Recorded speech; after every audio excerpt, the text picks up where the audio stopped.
What's up, what's up? Good morning mga kuya. Nandito tayo ngayon sa Bacoor Boulevard. Papunta tayo ngayon ng Carmona Racetrack. Pero ngayon pag-usapan muna natin kung paano ba makapag-track day o ano ba sistema pag magta-track day. Una, pag-usapan muna natin yung tatlong klase ng track day. Una, meron dyan organized private na track day. Pangalawa, merong public organized na track day at merong public track day. Yan yung una, yung private. Ayun yung mga grupo na inaarkila yung buong racetrack. Private yun, sila lang yung grupo lang nila. Maghahati-hati sila sa bayad sa racetrack o kaya merong isang organisasyon na nag-organize nun, pero private lang yan, bawal kang sumali. Meron namang organized na public na track day. Ito yung pupuntahan natin, yung ginagawa ni Sir Jake San Pedro. Matagal na panahon na. Mas madaling sumama para sa mga baguhan na makapag-track day. Pero pag-usapan muna natin yung walk-in. Ayan, yung public na track day. Sa walk-in naman, pupunta ka sa racetrack, lalo na kapag walang schedule ng ng mga organized track day. Pupunta ka sa racetrack, magbabayad ka doon ng entry fee. For example, sa Carmona. Sa Carmona, ang SRP dyan, 2,000. Entry fee pa lang yan ha. Tapos, 1,500 yung paddock. Walk-in ka lang, pupunta ka lang sa racetrack, magbabayad ka entry fee, magbabayad ka ng paddock. That's it, makakapaglaro ka na. Makakapaglaro ka na doon. Kaya lang, ang downside lang nun, wala kayong marshals, wala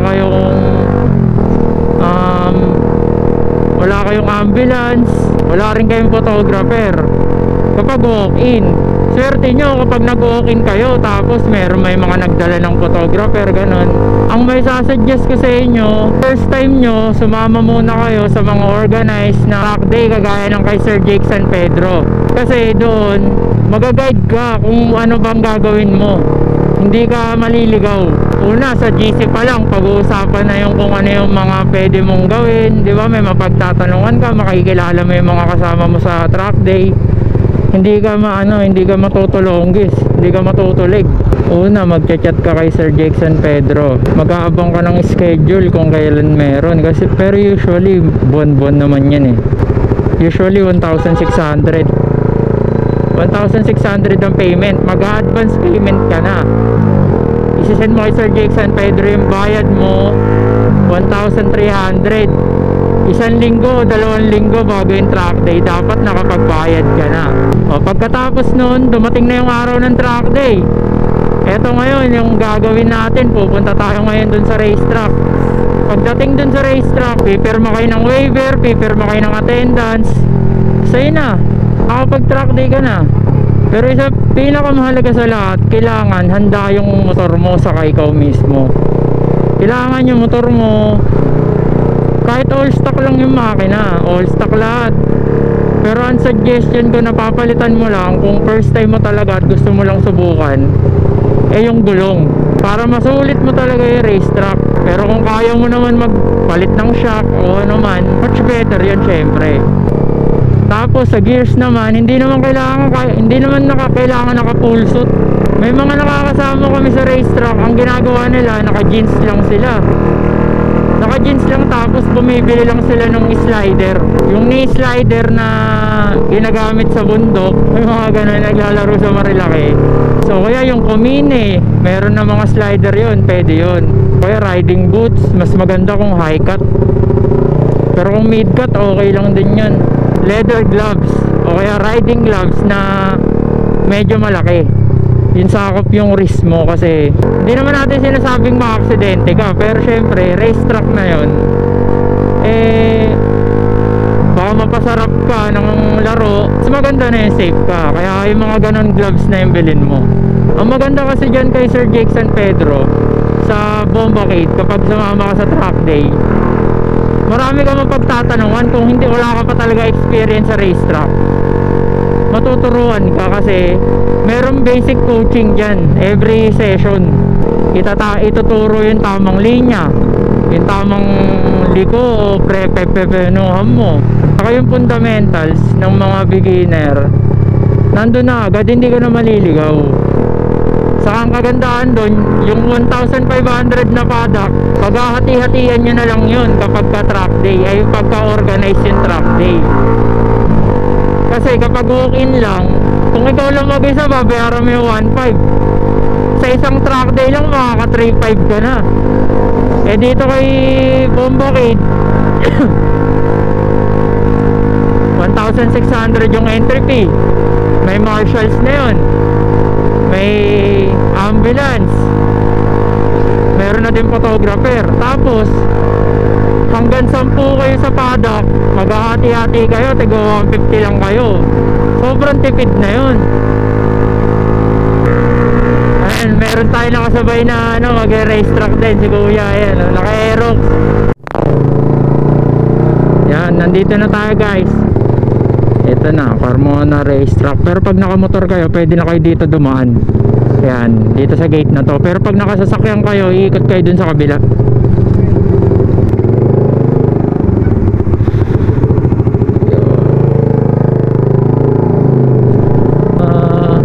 Carmona Racetrack. Coach Jake. Saan tayo? Coach.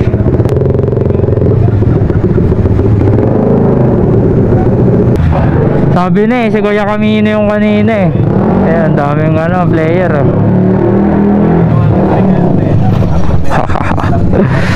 Kaya ha? Oo nadaanan mo kami.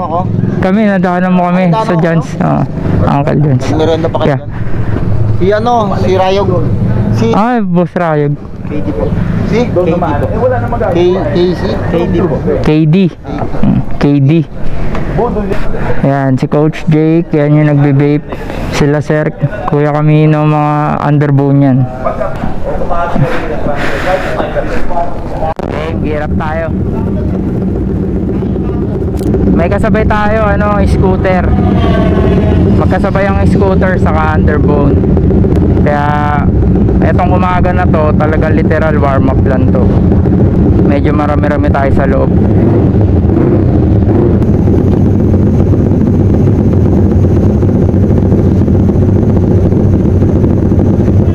Magrasa yan baby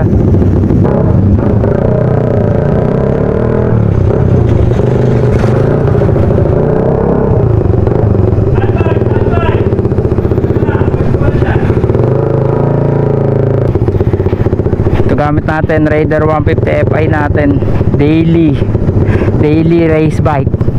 Hindi naman race bike, track bike lang.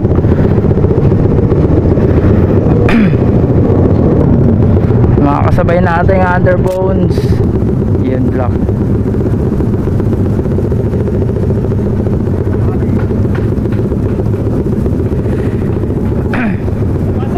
Hey Kuya.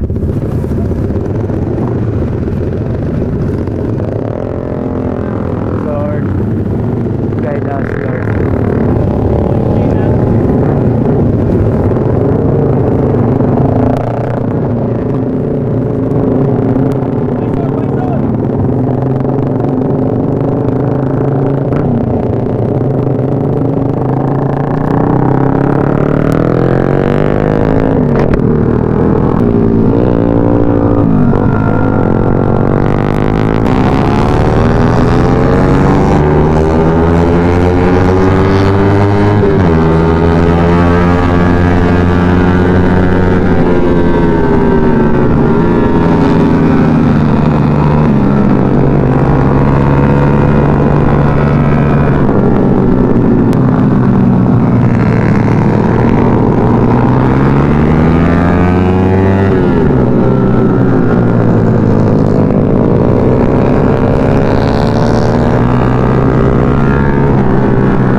Grabe.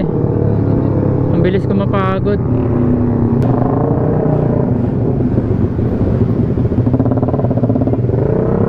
Arcade. Grabe. Pang.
Sakit na lang kamay ko.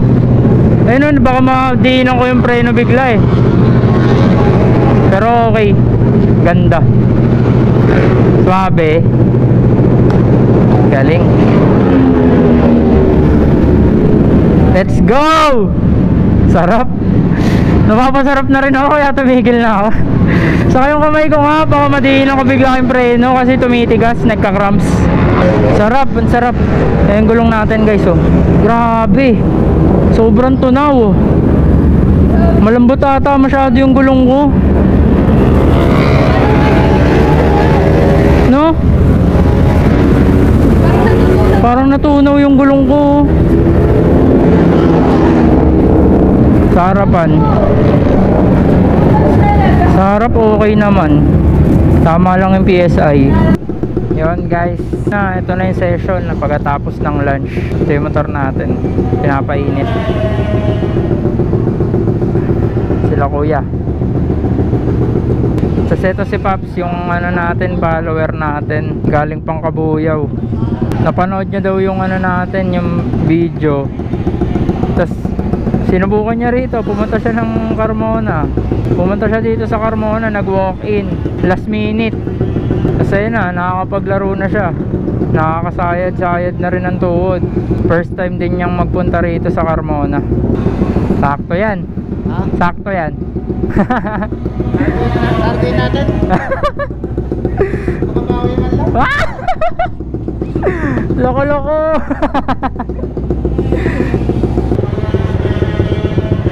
Ayan si Coach Bilog. Aerox yan ha.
Ano nangyari sa'yo kuya? Yung kulang ko dun sa may puti. Oh. Eh, pag tulan, di ba may ano, may parang umbok na konti. Malabo mo. Oh. Ano nangyari sa motor? Start up eh, ayaw kumana. Preno, nadali. Sabi ni Boss Jake, try mo doon sa harap, start up. Okay, okay ka naman. Nice. Wala na akong gas, pera. Pera. May gas na ulit tayo, hindi pa pala full tank to. Dot pala pina-full tank ko na. Ba't hindi ka naglaro? Wala eh. Birthday ka pa nung pamangkin ko eh. Birthday mo din, di ba? Happy birthday.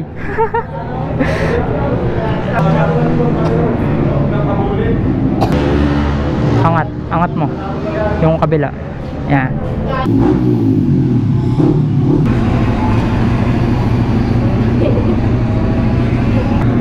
Hindi ka ba naawa sa akin?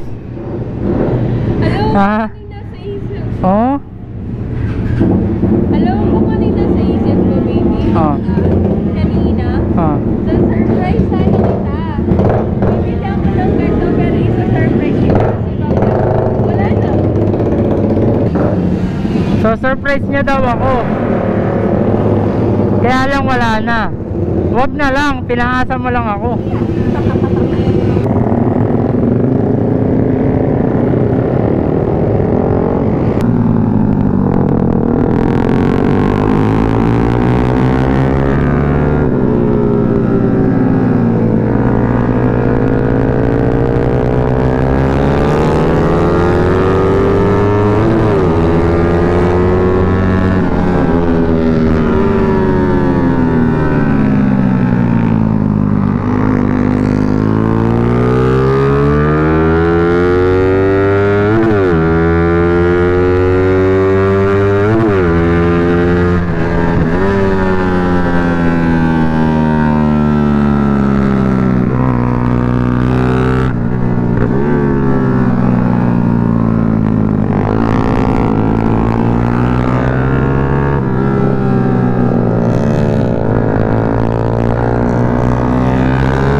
Sino kasama mo kaya? Tapos pupunta ako. Ningal ako. Ba't pasok ka? Bakit? Nangangali kamay ko, tumitigas sa preno. Mali yung kanan ko talaga. Inliko ko sa kanan, pilit na pilit. Oo.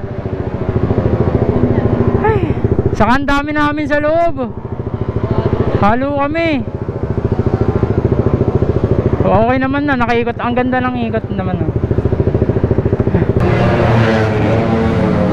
Kasi pababa ka na ng pababa, di ba? Oh. Habang pababa ka na ng pababa, kinakabahan na ako. Sabi ko, ito na naman tayo. Last round na naman, last ikot na naman.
Oh? Kadena or biskit? Ah! Putang ina. Tayo! Mapamura ka talaga eh. Yan. Dito na tayo magtapos. See you next vlog mga kuya. Subscribe na din kayo. Sana next time kasama ko na kayo dito sa racetrack. Hindi naman tayo may pagkarera. Practice lang. Kaya pala, Bakit? nakalas. Yung Lahat ng Oh. yung tigila. oh, Ayun, nakalas. ayun na. Dali lang to. Ayun na kami. Oo, Thank you kuya. That's it guys. Bye bye.